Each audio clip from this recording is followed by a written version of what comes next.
گفتگو با آلن ویویان، وزیر مشاور در امور خارجه در ریاست جمهوری میتران، رئیس سابق کمیسیون دولتی مبارزه با سکت در فرانسه. قسمت دوم.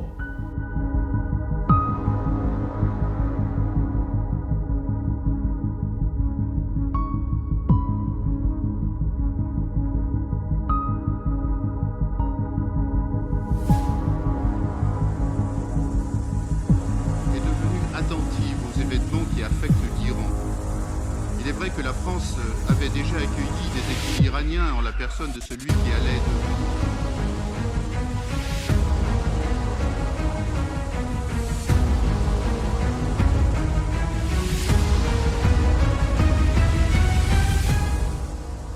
Vous soulignez la notion du libre arbitre, en quelque sorte, et vous avez bien fait de... En fait, vous soulignez aussi la durée de cette résistance quand même pendant 40 ans. Ouais.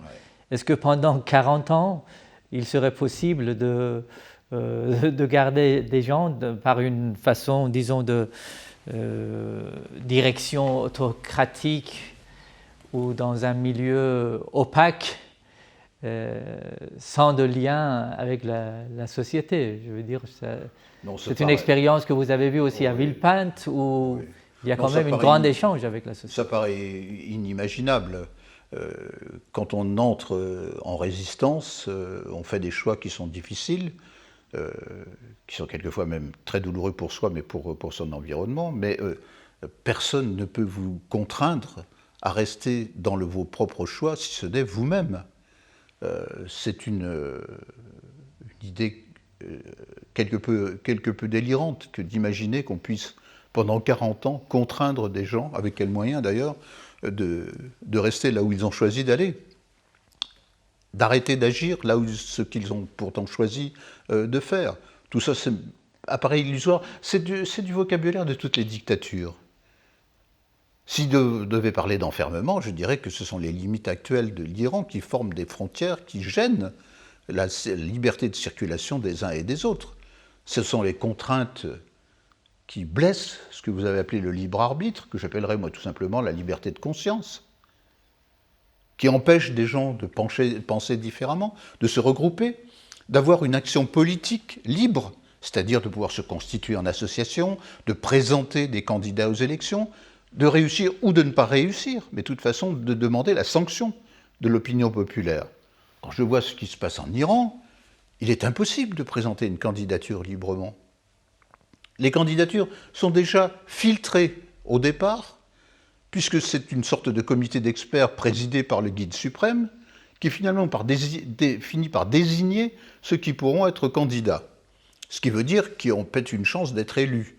Naturellement, on laisse quelques marges de liberté, mais l'éventail est très étroit. Quiconque contesterait le système qui prévaut en Iran verrait sa candidature immédiatement écartée. Donc, nous sommes dans un système où l'emprisonnement, l'enfermement, il est bien celui du régime, et pas de celui qui lutte pour rétablir un peu plus de liberté et de conscience. On pourrait dire que vous avez été ami de la résistance iranienne et que votre vision est une vision positive, mais je me rappelle quand vous étiez venu à Ashraf III avec votre épouse, vous étiez accompagné des amis, des anciens parlementaires qui n'avaient aucune connaissance de notre mouvement et qui le découvraient à vos côtés. Et leur première impression, c'était justement de relations ouvertes. Je veux dire, à part vous, votre délégation qui a visité, il y a de nombreux parlementaires, journalistes, personnalités politiques, d'ailleurs de différents horizons, qui ont visité la vie et les relations de l'OMPI, aussi bien en France qu'en Albanie. Donc, d'où vient cette notion d'opacité ou de relation opaque? Pourquoi on veut ainsi faire croire qu'on a affaire avec quelque chose qui est invisible? Ça rejoint la notion de complot qui est une notion assez qu'on entend beaucoup ces jours-ci, la théorie du complot. Oui, qui est assez délirante. Oui. Écoutez, moi j'y suis allé, je suis passé par Ashraf III à une occasion tout à fait particulière. Comme beaucoup de parlementaires, d'anciens parlementaires, je fais partie de l'association qui regroupe les anciens députés et nous avions décidé d'aller rendre visite à l'Albanie et à la Macédoine. C'était donc un voyage d'études, comme il y en a beaucoup, et qui se passe naturellement, puisque nous n'avons plus de responsabilité politique directe, de manière très souple, très simple. Chacun a la liberté de son expression. Donc, j'ai proposé à ceux qui m'accompagnaient, je n'étais pas le chef de délégation, mais j'étais l'un des membres de cette délégation, d'aller jusqu'à voir à Ashraf III, puisqu'on était à Tirana, c'est tout à côté. Comme vous l'avez dit, ce sont des gens qui avaient d'opinions très différentes et qui n'avaient pas une connaissance approfondie de la situation qui prévalait sur place. Bien sûr, comme tout le monde, comme ancien parlementaire, ils savaient ce qui s'était passé en Iran et ce qui s'y passait. Je crois que après leur passage, on a bavardé entre nous de ce qu'ils avaient observé. Une phrase qui est revenue très souvent, c'est de dire mais ils s'expriment librement. Ils nous ont dit ce qu'ils pensaient. Et il n'y avait pas pour autant un garde-chiourme à côté qui leur disait « Attention, tu es en train de dire ceci, je te contrôle sur cela ». Ça a été sans doute une expérience intéressante pour eux. C'est toujours agréable de rencontrer des gens qui ont réussi à se restabiliser. Il faut penser qu'Ashraf III, c'est la 3e fois que ces exilés étaient obligés de déménager pour s'installer dans des conditions de liberté et de quiétude tout à fait, que chacun peut espérer. C'était, je crois, une visite intéressante et je crois que beaucoup de gens, par la suite, regardent d'un autre air la propagande qui, quelquefois, venant de Téhéran, aboutit à certaines publications. Quoi. Je me rappelle, mais il y a quand même des années, lorsque Daniel Mitterrand était venu juste le lendemain de la rafle du 17 juin 2003, vous vous rappelez, parce qu'à l'époque aussi, dans la presse, on reprenait en quelque sorte ces allégations, parce que contrairement disons à ceux qu'on accusait, les Moudjahidines du peuple, d'être des terroristes ou d'avoir caché des armes à Anvers, on n'avait rien trouvé. Alors il y avait la reprise de cette étiquette du secte et surtout de culte de personnalité. Alors Daniel Mitterrand, qui était venu quelques jours après, dans une interview aux médias, il disait « Mais moi, jeune militante dans la résistance française, pour moi, à l'époque, Général de Gaulle était quelqu'un que j'aimais, que je trouvais comme l'avenir de la France. » Mais ça revient souvent, cette notion de culte de personnalité, aussi bien pour Madame Rajavi que pour Massoud Rajavi, qui, comme vous savez, est le leader historique des Moudjahidines du peuple et de la résistance iranienne. Vous avez souvent, dans différentes reprises, rencontré Madame Rajavi à différentes occasions, vous avez discuté avec elle, mais comment vous la trouvez ? Je trouvais une femme qui a sans doute de grandes qualités personnelles, en particulier une qualité d'écoute. C'est pas simple pour une femme qui a connu les grandes difficultés de son propre pays, de faire l'effort de s'adapter en quelque sorte à des modes de pensée qui ne sont pas les siens, d'apprendre la langue. Madame Rajavi parle plusieurs langues, et en particulier le français aujourd'hui. Sur le fond, j'ai toujours trouvé sensible à la fois à délivrer de l'information sur ce qu'elle pense, ce qu'il convient de faire à son avis et avec ses amis en Iran, et en même temps soucieuse de favoriser un esprit international ouvert. Nous autres Français, nous n'avons pas les mêmes intérêts que les Iraniens, même si sur certains points nous pouvons avoir des intérêts, entre autres celui de préserver la paix. Sur des sujets de ce genre, je trouvais que c'était une interlocutrice de grande valeur et qui, pour employer encore une fois un vocabulaire populaire, tenait la route. C'est un leader, incontestablement. Il y en a d'autres, des femmes leaders à travers le monde. J'ai eu le bonheur de rencontrer Indira Gandhi, par exemple, qui est une femme de très grande qualité et qui montrait combien une femme peut parfaitement être un leader pour tout un peuple. Est-ce qu'elle le sera ? Madame Rajavi, surtout, ce qu'elle fait, si j'ai bien compris, c'est de lutter pour que la démocratie se réinstalle en Iran. J'allais presque dire s'installe en Iran, parce que l'Iran a rarement connu des périodes de démocratie. Et cette bataille, naturellement, est une bataille qui exige de la part de ceux qui la mènent une grande modestie.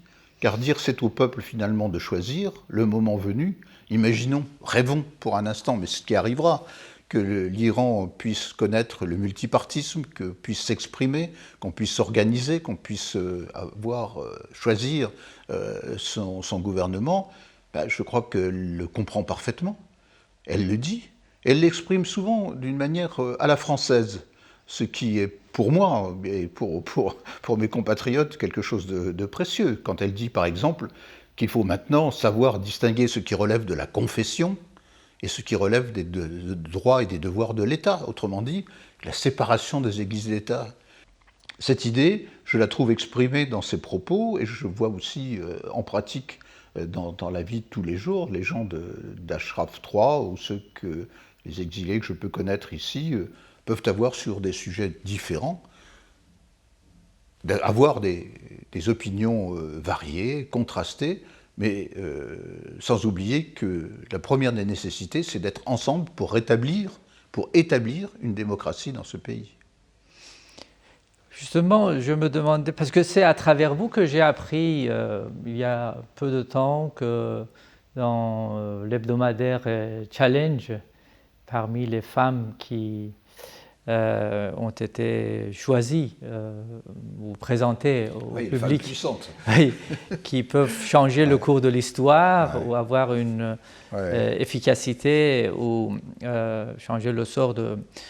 et quand on regardait la carte du globe qui était présentée on parlait de 100 femmes, mais il y avait, je crois, moins d'une vingtaine qui étaient présentées sur cette carte. Et pour le Moyen-Orient, on voyait qu'ils avaient choisi Madame Rajavi comme une femme qui peut changer le sort de l'Iran. Alors pour certains qui parlent souvent en parlant d'elle comme une femme avec un rôle unique, elle a souvent dit mais c'est toute une génération de femmes qui dans cette résistance sont montées à des niveaux de responsabilité, assumer une responsabilité dans une telle résistance. Et donc ces femmes aussi, vous les avez rencontrées aussi bien à Ashraf III qu'à Auvers.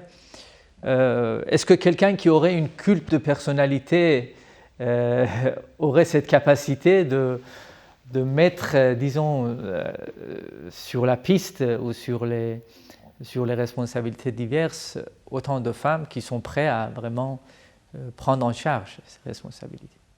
Oui, je pense que ce serait encore malheureusement assez rare. Je sais que dans le Conseil de la résistance iranienne, pratiquement la moitié des membres sont féminins, et qu'il y a un très grand nombre de femmes qui s'engagent et qui travaillent dans le même esprit. Je ne vois pas pourquoi nous autres Européens qui souhaitons promouvoir les responsabilités féminines, et il reste encore beaucoup de choses à faire, s'étonnerait de voir que la résistance iranienne se soit donnée une présidente femme et que dans les organes directeurs, il y ait à peu près autant de femmes. Non, c'est plutôt bon signe, ce qui veut dire aussi que le comportement féminin est parfois moins tourné vers, comment dirais-je, la suprématie personnelle. Oui. Pour avoir beaucoup vécu dans le domaine politique européen, et français en particulier, Le nombre de compétiteurs suprémacistes chez les hommes est assez effrayant. Comparé, alors peut-être est-ce que les femmes auront un jour des défauts semblables? Je ne pense pas, parce qu'il y a quand même une attitude féministe qui est plus, comment dirais-je, plus réaliste et en quelque sorte plus respectueuse. Donc de ce côté-là, je crois qu'on ne peut que progresser ensemble.